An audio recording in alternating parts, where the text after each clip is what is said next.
அன்பு நண்பர்களே, இனிய வணக்கம். உங்கள் மா திருவள்ளுவர்.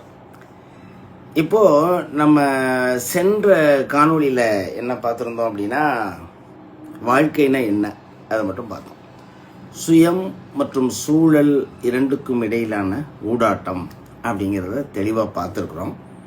இப்போ அதை தொடர்ந்து அதனால் என்ன பயன், அது ஒரு ஊடாட்டம்னு தெரிஞ்சுக்கிட்டு நான் என்ன சார் செய்ய போகிறேன் அப்படிங்கிற கேள்விக்கு இப்போ பதிலை பார்க்க போகிறோம். இந்த பதிலை பார்க்குற பொழுது இது ஒரு கான்செப்ட், கருத்துருவாக்கம். அதனால் இது இட் மே டேக் இன்னும் சில காணொளிகளுக்கு போகும். அதனால் நீண்ட காணொளியாக பண்ணாமல் இதை உடைத்து ஒரு 3-4 காணொளிகளில் பார்த்து விடுவோம். ஸோ முதல் காணொளியில் இப்போ நம்ம என்ன பார்க்க போகிறோம் அப்படின்னா, இந்த ஊடாட்டத்தினுடைய நோக்கம் என்ன, வாழ்க்கையினுடைய நோக்கம் என்ன அப்படிங்கிறத சின்ன பெட்டு பார்த்துட்டு நாம் அடுத்ததுக்கு செல்வோம். இப்படியே அடுத்தடுத்து வரும். இந்த அடுத்த 3-4 காணொளிகளையும் ஒரே நேரத்தில் நான் போஸ்ட் பண்ணிடுவேன். ஸோ நேயர்கள், இதை பார்த்து கொண்டிருப்பவர்கள் முழுமையாக 4ஐயும் பார்த்து அல்லது 3ஐயும் பார்த்து உங்களுடைய கருத்தில் தெளிவடையுமாறு கேட்டுக்கொள்கிறேன். இப்போ இந்த கருத்து பிடிச்சிருந்ததுன்னா உங்களுடைய கருத்தை தெரியப்படுத்துங்க, விருப்ப குறியிடுங்க, நண்பர்களுக்கு சொல்லுங்கள், பகிர்ந்து கொள்ளுங்கள், அப்புறம் சப்ஸ்கிரைப் பண்ணிக்கங்க நம்ம சேனலை. இப்பொழுது வாழ்க்கையின் நோக்கம் என்ன? சுய சூழல் ஊடாட்டம். அப்போ இந்த ஊடாட்டத்தினுடைய நோக்கம் என்ன அப்படின்னு பார்த்தீங்கன்னா, இந்த ஊடாட்டம் இனிமையாக அமைய வேண்டும், அவ்வளோதான். இதுதான் வாழ்க்கை. எனக்கும் என்னை சுற்றி இருக்கிறவங்களுக்கும் இடையில் இருக்கிற அந்த இன்டராக்ஷன் இனிமையாக இருக்குமானால் அதுவே வாழ்க்கையின் இனிமையாகும். நமக்கெல்லாம் நோக்கம் என்ன, எதற்காக வாழ்க்கைக்கு வந்திருக்கிறோம்?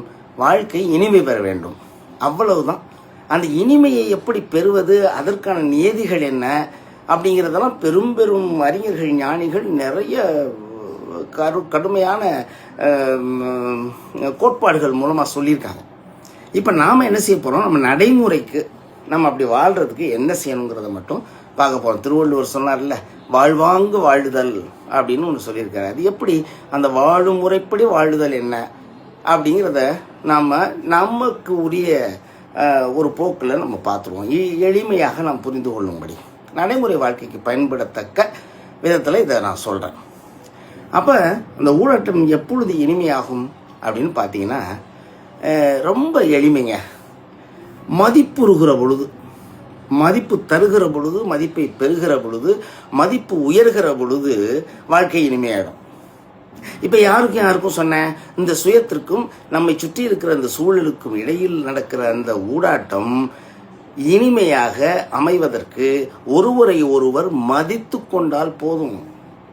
இந்த மதிப்பு கூட்டுதல், மதிப்பு உயர்த்துதல் அப்படின்னா மதிப்பீடுகளின்படி ஒருவரை ஒருவர் பார்த்து பேசுகிற பொழுது, பழகுகிற பொழுது, அவர்களுக்கு தேவையானது நமக்கு தேவையானது என்று பேசிக்கொள்கிற பொழுது, மதிப்பு குறையாத வண்ணம் அந்த மாண்புகளை பேணுகிற பொழுது, ஒருவரை ஒருவர் மதித்து செல்லுகிற பொழுது இந்த வாழ்க்கை இனிமையாக மட்டுமே இருக்க முடியும். நீங்கள் என்ன மதிக்கிறீங்க, நான் உங்களை மதிக்கிறேன்.